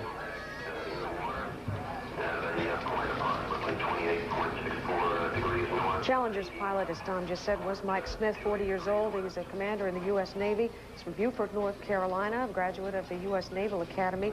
He served in Vietnam, is married, and has 3 children. And we had an interview with him here on CNN back in July. Let's play that for you. How important is the Halley satellite launch? I mean, what are you going to be able to do with that? Well, the satellite is very important. If you talk to the folks that have put together the experiment from the University of Colorado, they're hoping to get some really valuable information. As Ron mentioned this morning in the press conference, the comet is at its closest approach to the sun during the period that we're going to be observing it with the experiment, and hopefully that's going to be the period where it has the most activity in terms of throwing off water or whatever it's made out of. And the spectrometers that are on the Spartan-Halley comet or the Spartan-Halley satellite are hopefully going to be able to give us the information to tell us what that material is made of, and from that, of course, we can go back, since the comets are remnants of the formation of the universe, hopefully how some of that process worked. So it's very important to us, and it's very important that we actually deploy the satellite and pick it up on schedule and without a lot of problems, because all the data that satellite gathers while it's out doing its mission is going to be contained on the satellite itself. There's no telemeter data coming back to the ground or anything, so we have to deploy it and pick it up. Isn't that going to be the tricky part, is making sure you pick it up? I mean, what we were talking about earlier in a press conference, it's going to be night and finding the thing. Well, it's going to be night as we approach the target. As we pass about 2,000 feet to 4,000 feet below the target, it will be night, but as we come up in front of the target on its velocity vector, the sun should just be coming over the horizon, and we should have a good view of the satellite at that point. And once we have stabilized on the velocity vector, we practiced it many, many times. Dick will be moving the shuttle in towards the satellite, and we'll put it about 35 feet over the bay, and Judy hopefully will pick it up with the arm. It'll be in the right orientation. If for some reason its attitude system does fail, it has some magnetic torquers that can put it in an attitude that'll allow us to pick it up with the arm. We also have some backup plans in case the arm is not working or the satellite is moving a little more than we would like to send Ellison Onizuka and Ron McNair out EVA, and Dick will actually fly the satellite down to where they can pick it up and put it in the bay. So we have some backup plans to pick that satellite up if there's anything wrong with either the orbiter or the satellite itself. Yeah, because you don't get many chances to look at the the comet. No, and if, like I said, if we don't get the satellite back, we don't have any data. Yeah, yeah. Does it concern you, or does it concern the other astronauts that so much of the spotlight has been on Christa? Everything seems to be focusing on her, and we talk about teacher in space rather than, you've got a TDRS satellite, you've got Hughes doing the experiments really that may help in the design of future satellites. You're going to be looking at Halley's Comet. It's an important mission, but most of all the spotlight is on her. Well, I don't think it concerns us. Once we knew the teacher was going to be on the flight, I think everyone expected all the interest and everything to go exactly that way. And that's probably the way it should be, since she is going to be doing something on the flight which hasn't ever been done before. And hopefully she's going to be doing the things that she mentioned earlier in the press conference this morning, and that is allowing teachers and students to experience this experience that you have in space, and hopefully transmit some of that enthusiasm to some of the students. I don't mean to minimize the other parts of the mission. They're very important. The TDRS satellite is going to give us a lot more capability, certainly, than we have now to communicate with orbiters, and hopefully in the future the space station. And the Spartan-Halley is going to do some good scientific research, and Greg's projects are certainly important and will influence, I think, satellite design for many years to come. Yeah, as you mentioned, she's going to get, hopefully, a lot of students interested in space and becoming astronauts. How did you get interested? Because there was no teacher in space to spur you. I guess you know, as far back as I can remember, all I ever wanted to do was fly. And when I was a young kid coming up, of course, the space program was just getting started, and my interest just naturally from the flying aspects went over to wanting to fly into space. And it's just something that I've wanted to do all my life. And I don't know how I got interested. I can't tell you. I just have always been interested in doing flying. So to me, it was just something that came natural naturally. evolution, yeah, and especially for this kind of craft. It's not like the rockets that we've got sitting outside at the front gate where you just really just ride. But at least, I mean, there are controls. That's and right. you are. You know, it launches like a rocket, and while it's on orbit, it is a spacecraft, and then it transitions from a spacecraft back to a real airplane for landing. So that's very exciting. There were 7 people aboard the Space Shuttle when the disaster struck shortly after launch this morning at Kennedy Space Center. The spacecraft commander was Francis R. Dick Scobie. He was born May 19th, 1939. He was in the Air Force. He fought in Vietnam. He'd logged about 6,500 hours in 45 different kinds of aircraft. Scobie was pilot of the STS-41C Challenger mission in 1984. That was the mission which retrieved and repaired aboard the shuttle the ailing Solar Maximum Mission satellite.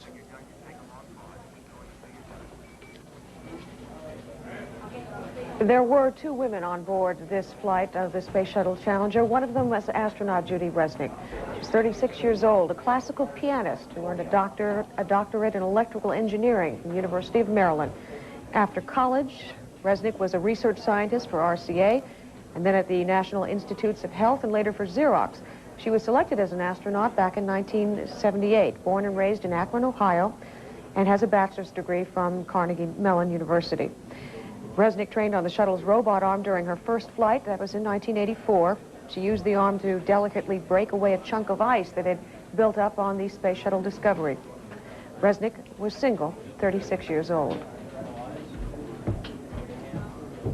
The other woman aboard was Christa McAuliffe. She was 37 years old, a Concord, New Hampshire high school English teacher, also taught American history. She was selected as the primary candidate for the NASA Teacher in Space project in July 1985. She began her training last September and had completed it nominally, as NASA says, normally, in time for today's launch. She was born in Boston, graduated from Framingham State College. She had a master's degree in education from Bowie State College in Bowie, Maryland. She had a 9-year-old daughter who, along with her husband, was watching this morning's launch at Kennedy Space Center, along with her parents. Also aboard today's shuttle mission, Air Force Lieutenant Colonel Ellison S. Onizika, 39 years old, a former aerospace engineer and pilot who taught courses at the Elite Air Force Test Pilot School in California. Born in Hawaii, has 2 degrees from the University of Colorado, was selected by NASA to be an astronaut in 1978. A crew member on the secret Department of Defense space shuttle flight last January. This was his 2nd space flight. He's married to the former Lorna Leiko Yoshida of Hawaii and had 2 children, Janelle, who was 16, and Darian, age 10. Gregory Jarvis was 42 years old. He was a payload specialist aboard this morning's shuttle craft. He was born in August of 1944 in Detroit. He graduated from State University of New York at Buffalo with a degree in electrical engineering. He'd worked at Raytheon in Bedford, Massachusetts, designing circuits on missiles. Later, as a communications payload engineer in the Satellite Communications Program Office, Jarvis worked on advanced tactical communications satellites. He was again, on this Challenger mission, assigned the role of payload specialist. 36-year-old Ronald E. McNair was doing research on lasers at the time he was selected to be an astronaut. Born and raised in Lake City, South Carolina, a doctorate of science from the Massachusetts Institute of Technology. Joined the astronaut program in 1979, made his first space flight in 1984. Married to the former Cheryl Moore of Jamaica, New York. They had 2 children. We have to interrupt Marianne for a second. We're going to return to Mission Control. NASA is providing us with more information on what is happening off Kennedy Space Center. We're unable to get the rescue teams, the search and rescue teams, delayed in getting into the area because of debris continuing to fall from very high altitudes for as long almost as an hour after ascent. Those teams in place now in the search area.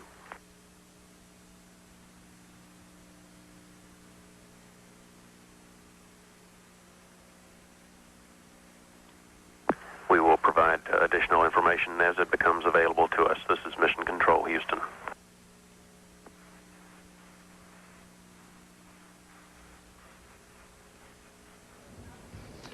We'd like to conclude our coverage of the 7 people, recalling who the 7 people aboard this morning's mission were and what their assignments were. Michael Smith, commander in the Navy, had the role of pilot on this Challenger launch. He was born in 1945 in Beaufort, North Carolina. He became a NASA astronaut in 1980. He graduated from the U.S. Naval Academy. He got an MS degree in aeronautical engineering from the Naval Postgraduate School. Smith flew A-6 intruders and also completed a Vietnam cruise assignment while assigned to attack squadron aboard the USS Kitty Hawk aircraft carrier. He had been awarded the Navy Distinguished Flying Cross, 3 Air Medals, 13 Strike Flight Air Medals, and the Navy Commendation Medal with a V. That's the Navy Unit Citation and the Vietnam Cross of Gallantry with Silver Star for his role in Vietnam. Michael Smith, the pilot of the Challenger.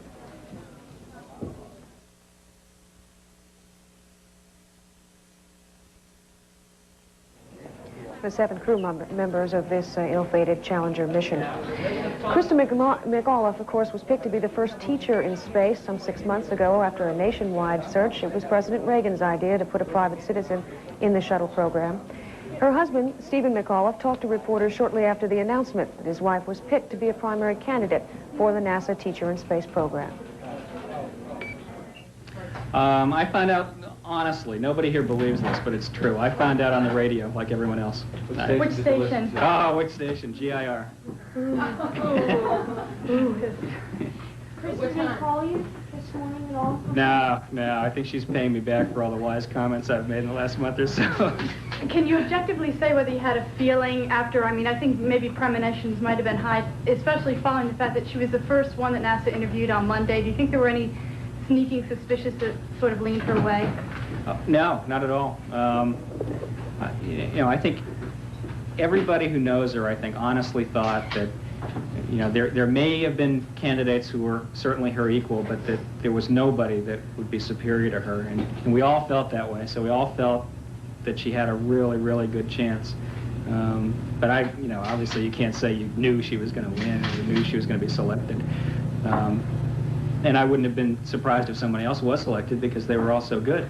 You said, I guess early today, you were saying that you were the nervous wreck and she was the calm one. Is that in fact true? Was she really calm? That is in fact true. She was very worried last night that Mike Callahan, my partner, and I were going to be total basket cases and unable to practice law for the next 10 years if she wasn't selected. Mr. McAuliffe, what were you doing when you heard it on the radio? Were you specifically listening for it, or were you just, was it on and then you heard it and you just said, oh, I can't? Oh no, we turned it on because George Wilson of the Monitor thought he might be able to get an inside scoop on who the selectee was, and he was going to call me. And apparently they really put the silence on that in Washington, and his source wasn't able to produce. So he called me, and we called each other all morning saying, do you know, and not believing either one, I think. You're looking forward to spending the rest of your life being known as the wife or the husband of the woman who went up in space? Well, actually, I'm used to it. I've spent my entire married life being known as Christa's husband. Are you prepared for what this means? I guess she's going to be home. She's going to be away for a year now, or come the flight. And well, I don't imagine it's going to be a solid year away. I think it's. She'll be away for a long period of time, but I assume we'll be allowed to see her. Are you ready to assume responsibility for the kids and the whole bit, and the pressures that means on the home life? I am very ready, willing, and able to turn those pressures over to my mother and my mother-in-law. This isn't catching the shuttle to Boston. Do you have doing, but how can you as a human being turn down an opportunity like that? I certainly couldn't, and I wouldn't expect her to. Are you asking NASA if they can make room for you too? If there's a way to get on there, I'd like to hear about it. Can I just go back to the kids? You know, they're young. Do you think this could have an effect on them? She'll be gone, you know, for long periods of time.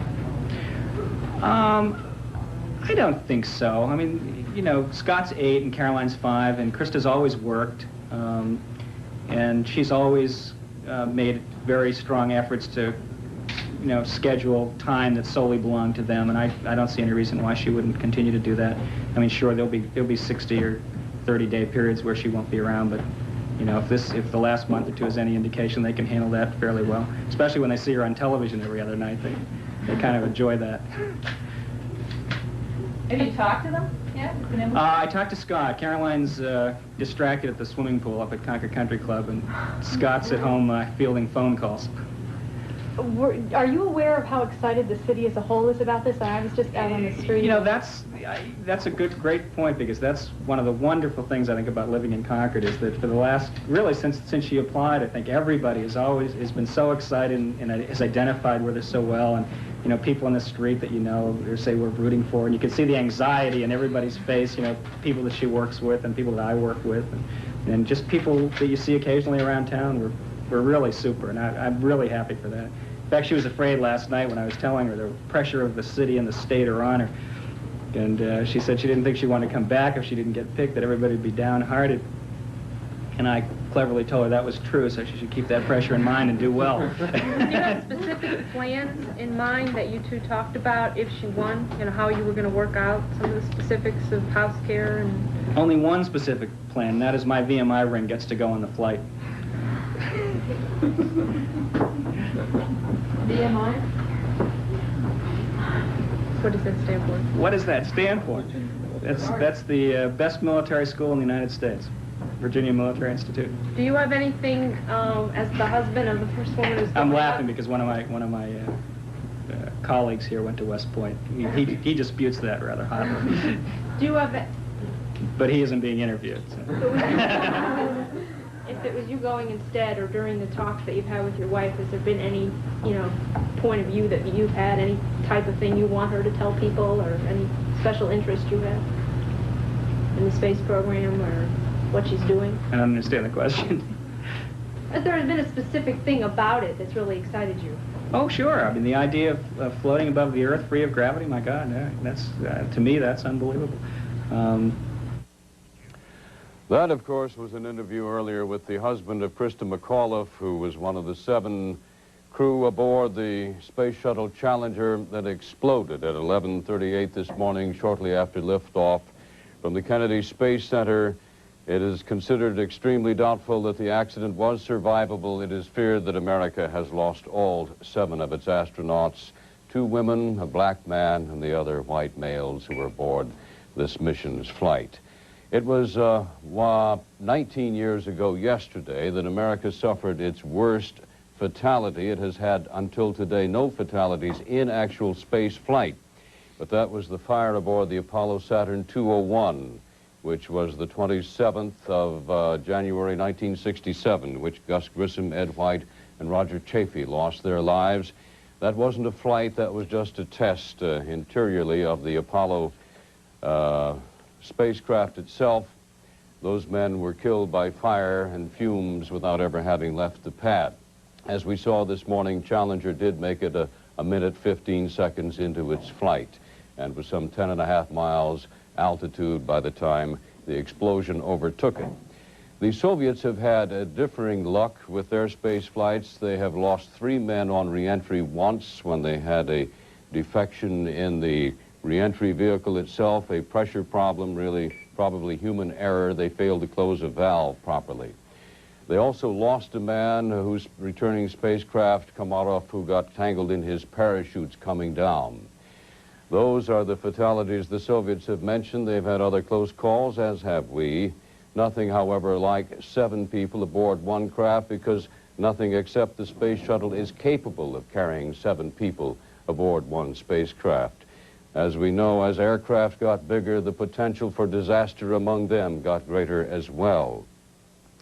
We have seen the sea, which now in the afternoon off the coast of Florida, remains serene, strange as recovery crews attempt to ply it. The wreckage should be some 8 miles offshore if it came straight down. It had tremendous forward as well as upward velocity, however. The craft was at that altitude flying about Mach 3, about 3 times the speed of sound, some 2,000 miles per hour as we count them here on Earth. The velocity would have thrust it up and onward considerably beyond the 10 miles up and the 8 miles out. That's the situation. As we say, we have not had, until this day at any rate, any fatalities in the short history of space flight. Yuri Gagarin, the first man in space for the Soviets, died much, much later in a simple plane crash east of Moscow. Let's go back now to Atlanta. Lois Hart.